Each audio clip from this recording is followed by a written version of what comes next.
May God's peace be with you as we listen to his word. This morning we've got those wonderful readings, the new commandment.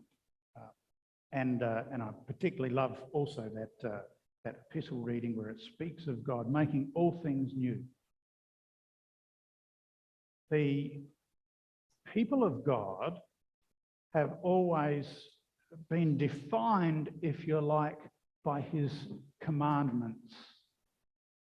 You remember when God chose his people, he called his people out of Egypt. The way he made them his people was to give them his commandments. He called Moses up onto the mountain and he gave him the 10 Commandments. Actually, that movie was on again not that long ago on TV. You know, it comes back at least once a year, the 10 Commandments. Goes for hours. It's such an important moment. You know, the reason Hollywood is attracted, the reason we are attracted, the reason the world cares is that this is a defining moment where God connects with his people. So reason being, of course, is that God's ideal for us was to have that perfect relationship with him. We had that in the Garden of Eden, a perfect relationship where people could walk and talk with God in the cool of the evening. What a wonderful picture. And so we had that perfect relationship which was broken. No commandments. Well, there's one commandment, you know, don't do that thing. We managed to break that. But, you had one job, one commandment. And, right. Anyway, we know what happened there. And so that was the destruction of that perfect relationship with God. And we've been dealing with trying to cope with that broken relationship ever since.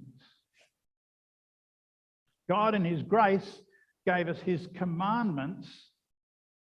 Often people think of them as a burden, but we should see them as a grace because they were a way, when the commandments were given, that was a framework by which we had a relationship with God. That was a framework by which we could deal with God once again.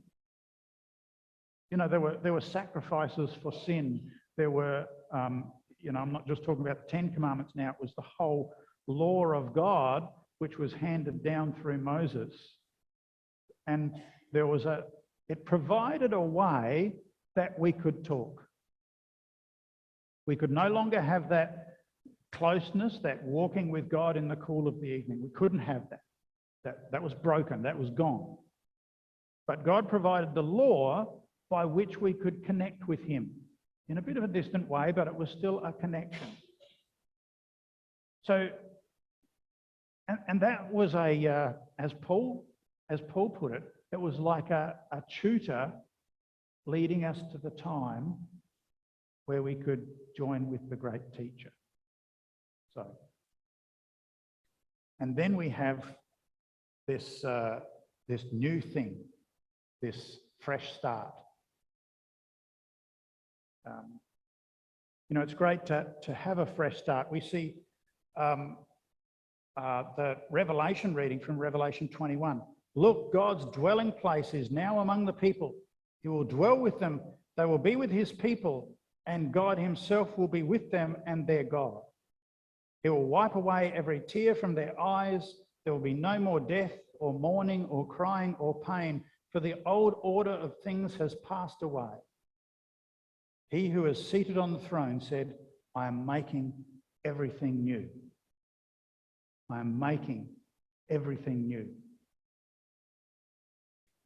Revelation gives us the impact of this new relationship we have in Christ. Sometimes, no matter how hard you work, the old thing just isn't going to work. Sometimes you just need a complete fresh start. We've got a little video as an example of a fresh start.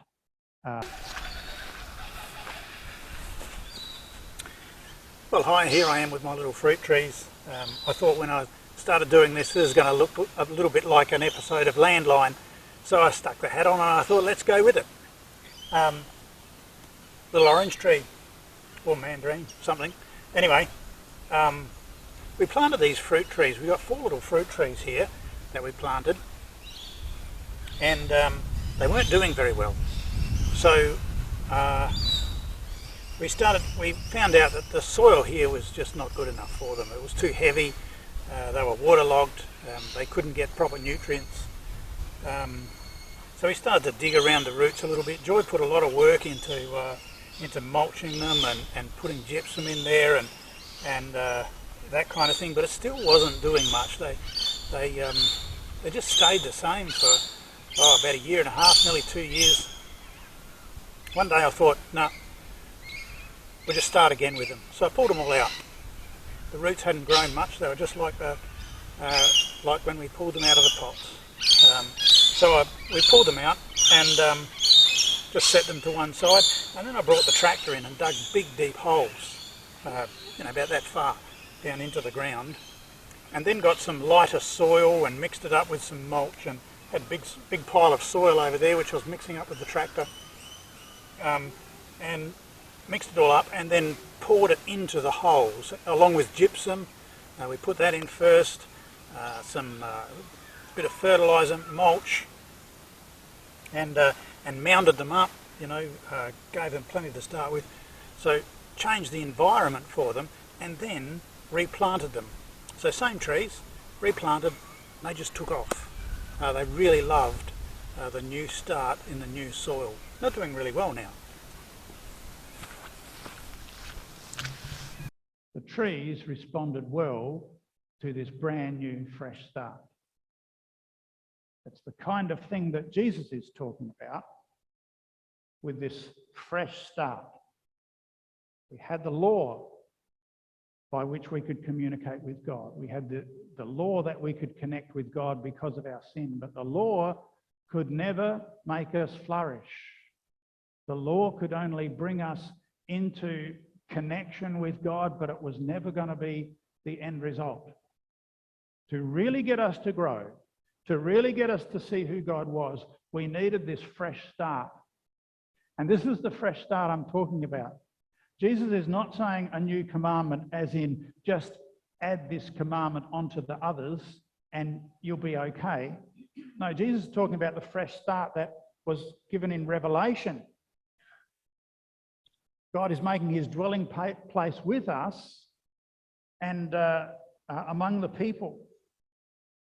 And he who is seated on the throne says, I am making everything new.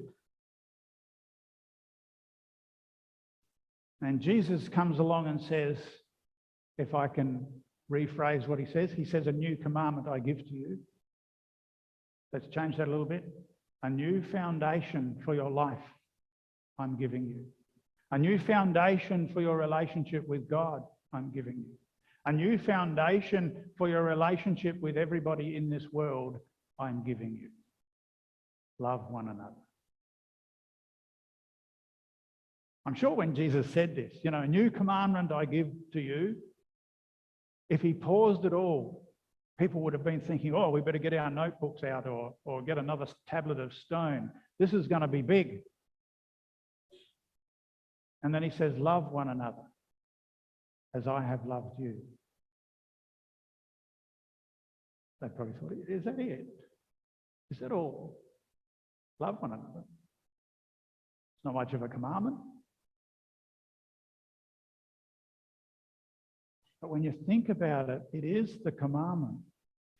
What we're talking about there is, I'm not talking about, the love that a young man, energizes a young man to cross the oceans to find his true love. I'm not talking about the fairy tale stuff here. I'm talking about love. I'm talking about love as Christ loved us. That love which places others first. That love which lays down one's life for one's friends. That's the love we're talking about here. That's the love Jesus is talking about. This is the new thing that God is doing.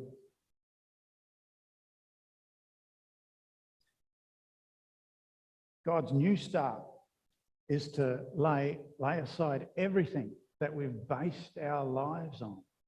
I'm not talking about adding love into the mix.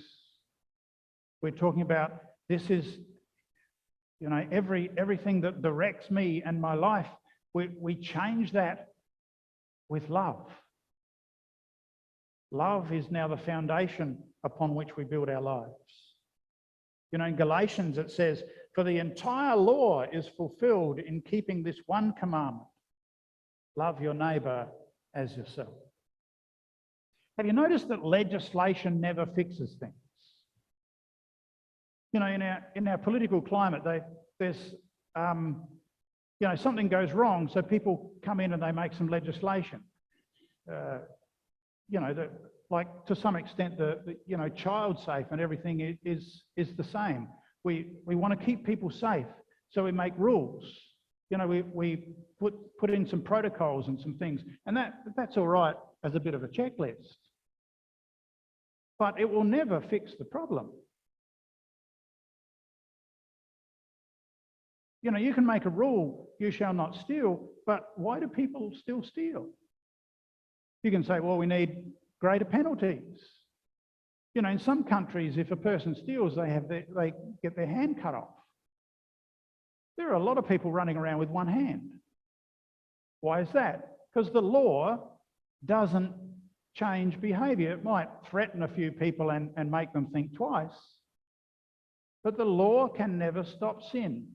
The law can never stop people from maltreating one another or mistreating one another. It doesn't work as a solution. It can only work as a guide or as a framework by which we can build a society. But it never fixes the problem. The problem is in the heart of the human being who sees themselves as more important than everybody else. That's the problem. Love transforms us. Love as in Jesus' love. Greater love has no man than that he lay down his life for his friends. That kind of love. Now suddenly, if you're more important than me, if your needs are more important than mine, I don't want to steal from you. You know, whether you threaten to cut my hand off or not, that's not the point. The point is that I'm going to consider you, so I'm not going to steal from you. I'm going to consider you, so I'm not going to be violent towards you. No matter what you've done to me or no matter what I think my rights are, if your life and your things are more important than me, then I'm going to move heaven and earth to try and see that you're okay. You see, love transforms. Suddenly we have no need for the law because love fulfills the law. So simple yet so hard, isn't it? But there it is. This is the new thing that God is doing among us. This is God's presence with us. This is how he's moved into our lives now. Now in love, now through love, the distance between us and God has been overcome. Now God has made his dwelling place among us.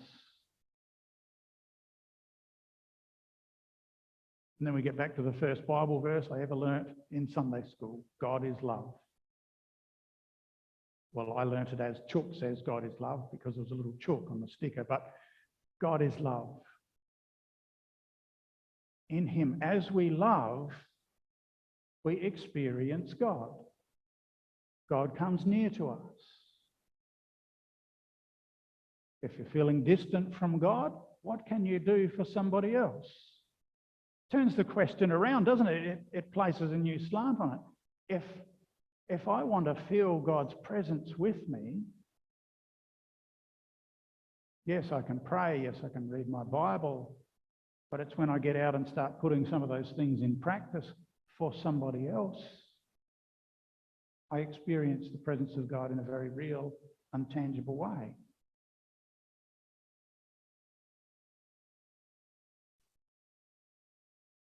And so with this new thing that God is doing among us, the old way of fulfilling the law starts to disappear. We lose things like traditionalism. We lose things like I must do things my way. We lose things like we need to do things the same as we always have before because that makes me feel comfortable. No, we say, well, what makes you connect to God? How can I do that with you and for you? Love encourages the enthusiasm of the young rather than complain about their noise and impropriety. Love appreciates the actions and efforts of those around us rather than complaining about their incompetence. Love builds bridges between denominations rather than pointing out faults in their theology. Love transforms us. Love transforms our relationships with others. Just think about how acting in the best interest of others, perhaps in your own family, among your own friends, just think about how that could transform you or how that could transform somebody else. Maybe your brother or sister. Maybe your children.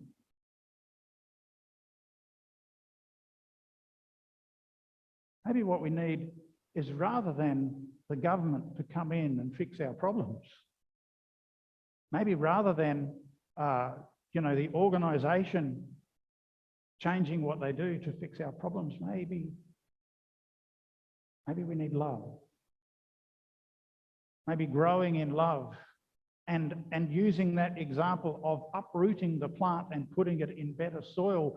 Maybe I need to be uprooted from the way I see the world and replanted in love, so that as everything in me arises out of love,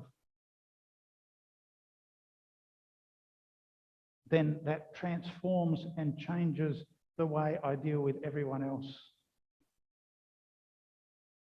and the way I direct my actions towards everyone else. Maybe love is the answer we're looking for.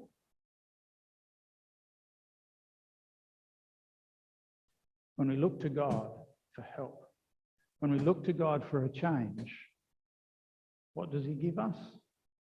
He gives us his new commandment, love.